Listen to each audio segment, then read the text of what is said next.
ओम जयंती मंगला काली भद्रकाली कृपालिनी दुर्गा क्षमा शिवा धात्री स्वाहा स्वदा नमस्तुते। श्री स्वामी समर्थ। नमस्कार, मी मंगल तुम्हा सर्वांचं नवीन एका व्हिडिओमध्ये अगदी मनापासून खूप खूप स्वागत करते। नवरात्र अगदी काही दिवसांवरतीच आलेली आहे, तर सर्वात प्रथम तुम्हा सर्वांना नवरात्रीच्या खूप खूप शुभेच्छा।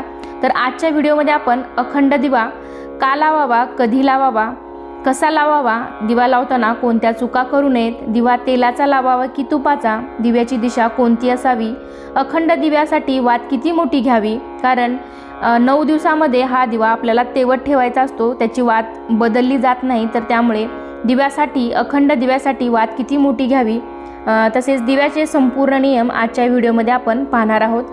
त्यासाठी हा व्हिडिओ शेवटपर्यंत नक्की पहा। चॅनलवरती नवीन असाल तर चॅनेलला नक्की सबस्क्राईब करून सोबतच बेल घंटाही प्रेस करा। चला तर मग पटकन व्हिडिओला आपण सुरुवात करूयात।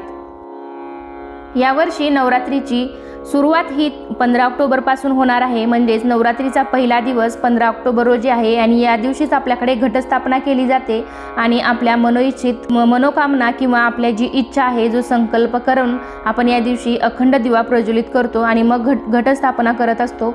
तर हा अखंड दिवा कसा प्रज्वलित करावा त्याचे काही नियम आहेत, ते आपण जाणून घेऊयात। दिवा हा प्रकाश पसरवतो आणि प्रकाश हा ज्ञान पसरवतो। देवाकडून आपल्याला संपूर्ण ज्ञान मिळावं म्हणून आपण देवाजवळ दिवे लावतो। कोणतीही पूजा असो किंवा कोणत्याही समारंभाचे लोकार्पण किंवा कुठलेही कार्यक्रम असो, सर्व शुभ कार्याच्या सुरुवातीस आपण दीप प्रज्वलन करतो। ज्या प्रकारे दिव्याची वात नेहमी उंचावते, त्याचप्रमाणे माणूस देखील उंचावत राहो, हाच दीप प्रज्वलनाचा मुख्य अर्थ आहे। म्हणून सर्वांचे कल्याण हो अशी इच्छा बाळगणाऱ्या माणसाने दिवा लावताना दीपमंत्र हा आवर्जून म्हणावा। हिंदू धर्मामध्ये कोणतेही शुभ काम करताना दिवा लावला जातो।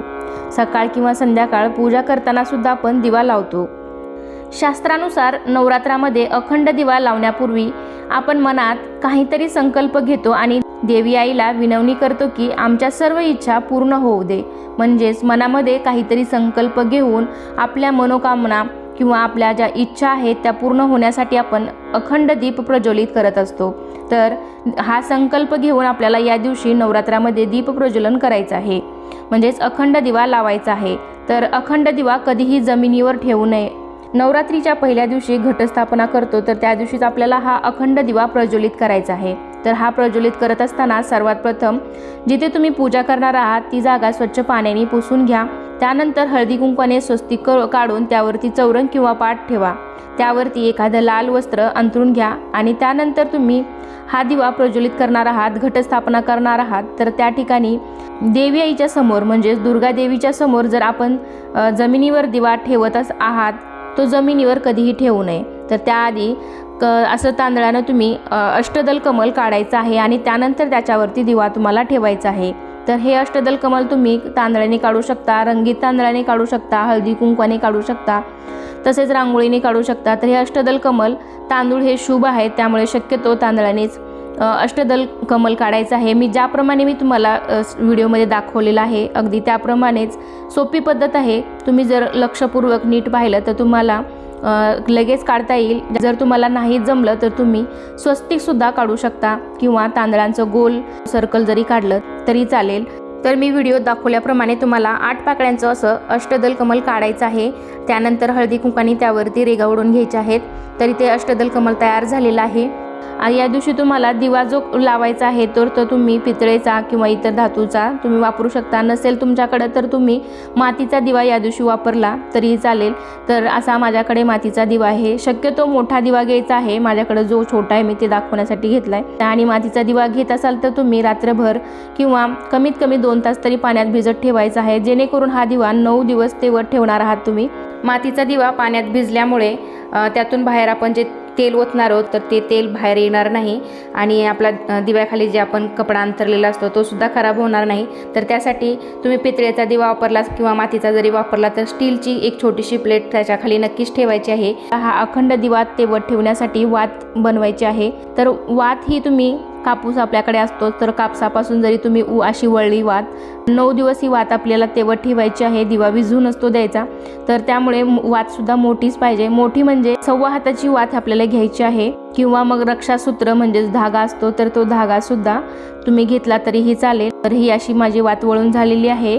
तर 1.25 हात मी तुम्हाला दाखवल्याप्रमाणे कोपरापर्यंत 1 हात हा पूर्ण होतो, आणि तिथून पुढे मधल्या बोटापासून आपल्याला आपल्या मनगटापर्यंत घ्यायचा, म्हणजे 1.25 हात हा धागा पूर्ण होतो. तर तिथून आपल्याला ती वात दुहेरी करायची आहे, 2 पदरी करून मग दिव्यामध्ये तेवत ठेवायची आहे. जर तुम्ही तेलाचा दिवा लावत असाल तर देवी आईच्या डाव्या साईडला ठेवायचा आहे. तुपाचा दिवा लावत असाल तर उजव्या बाजूला ठेवायचा आहे. तर अखंड दिवा लावण्यासाठी साजूक तुपाचा वापर करावा. जर आपल्याकडे हे नसेल तर तिळाचे तेल किंवा तुम्ही साधे तेल वापरले तरीही चालेल. तर मोहरीच्या तेलाचा सुद्धा तुम्ही दिवा लावू शकता. दिव्याला वारं लागू नये म्हणून त्याच्यावरती काचेचं झाकण ठेवावं. संकल्प पूर्ण झाल्यावर दिवाला कधीही फुंकर मारू नये. दिवा स्वतः शांत होऊ द्यावा. ईशान्य कोपरा म्हणजेच उत्तर पूर्व दिशा, याला देवतांचे स्थान मानलं जातं, म्हणून अखंड दिवा पूर्व दक्षिण दिशा म्हणजेच आग्नेय कोणात ठेवणं सुद्धा शुभ मानलं जातं. लक्षात ठेवायचं आहे की पूजेच्या वेळी दिव्याचं तोंड पूर्वेकडे किंवा उत्तरेकडे असावं.